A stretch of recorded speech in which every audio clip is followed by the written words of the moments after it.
اگر قیامت کے روز سب کا حساب کتاب ہوگا تو پھر نبی صلی اللہ علیہ وسلم نے اپنے رفقا کو اللہ تعالیٰ سے عذاب قبر سے پناہ مانگنے کے لیے کیوں تاکید فرمائی ہے؟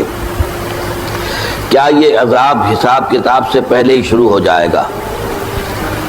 اس سلسلے میں حضور صلی اللہ علیہ وسلم کی یہ حدیث بہت مشہور ہے کہ ایک مرتبہ آپ دو قبروں کے پاس سے گزرے تو فرمایا دونوں مردوں کو عذاب ہو رہا ہے، ایک تو وہ شخص جو پیشاب کے چھینٹے سے خود کو نہیں بچاتا تھا، اور دوسرا وہ جو چغل خور تھا۔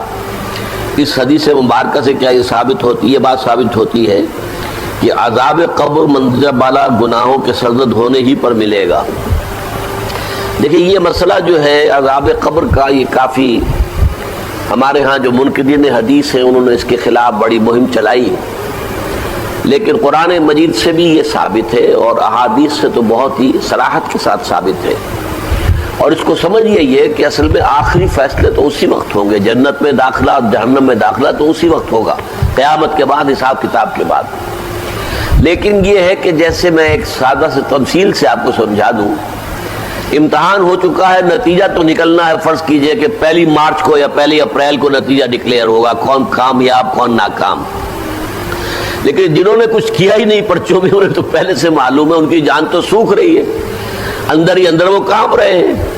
چاہے وہ ابھی یوم حساب تو آنا ہے، ان کا ڈکلیئر تو ابھی ہونا ہے کہ وہ فیل ہیں، لیکن ان کے چہروں پر لکھی ہوئی ہے فیل ہو۔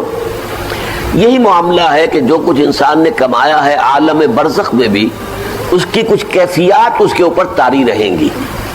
تفاصیل میں ہم نہیں جا سکتے کہ کیسے ہوگا، یہ ہم نہیں جان سکتے، عالم برزخ، عالم آخرہ، اس کے بارے میں جو مجمل باتیں آ جائیں قرآن میں حدیث میں بس اس پر ہمیں اکتفا کرنی چاہیے۔ تفصیل میں جائیں گے تو اس سے خام خواہ کے بکھیڑے اور خام خواہ کے اختلافات اور فرقہ بندیاں شروع ہوتی ہیں، لیکن کوئی نہ کوئی عکس ہے۔ سورہ فرقان میں فرمایا یضاعف لہ العذاب یوم القیامہ، قیامت کے دن اس کے لیے عذاب دگنا کر دیا جائے گا۔ تو معلوم ہوا کہ قیامت سے پہلے بھی کوئی نہ کوئی عذاب کی کیفیت تھی، اور حضور نے فرمایا ہے، اور یہ ایسا ہی ہے عذاب جو دوسری مثال سے سمجھیے کہ آپ خواب دیکھتے ہیں اور خواب میں فرض کیجیے سانپ نے آپ کو ڈس لیا ہے، تو جو کیفیت ہوگی وہ بعین ہی آپ کی ہو جاتی ہے، اور آپ خوف زدہ ہو کر آنکھ کھلتی ہے تو بالکل وہی کیفیت آپ کی ہے۔ یا شیر آپ پر حملہ کر رہا تھا تو جو خوف کی کیفیت تھی، جاگے ہیں تو وہی کیفیت ہے۔ اسی طریقے سے یہ معاملہ ہوگا، اور حضور نے فرمایا ہے کہ ہر قبر جو ہے وہ یا تو جنت کے باغیچوں میں سے ایک باغیچہ ہے اور یا دوزخ کے گڑھوں میں سے ایک گڑھا ہے۔ اور بعض جگہ یہ کہا گیا ہے کہ جیسے ہی قبر میں داخل ہوتا ہے تو اس کے بعد جو ہے یا کھڑکی کھول دی جاتی ہے جنت کی طرف سے کہ ٹھنڈی ہوائیں اور خوشبوئیں آتی ہیں، اور یا یہ کہ وہ ایک کھڑکی کھول دی جاتی ہے جہنم کی طرف سے کہ جس سے کہ لو آتی ہے، لپٹ آتی ہے آگ کی۔ تو بس اس پر اجمالاً اسی درجے میں ماننا چاہیے۔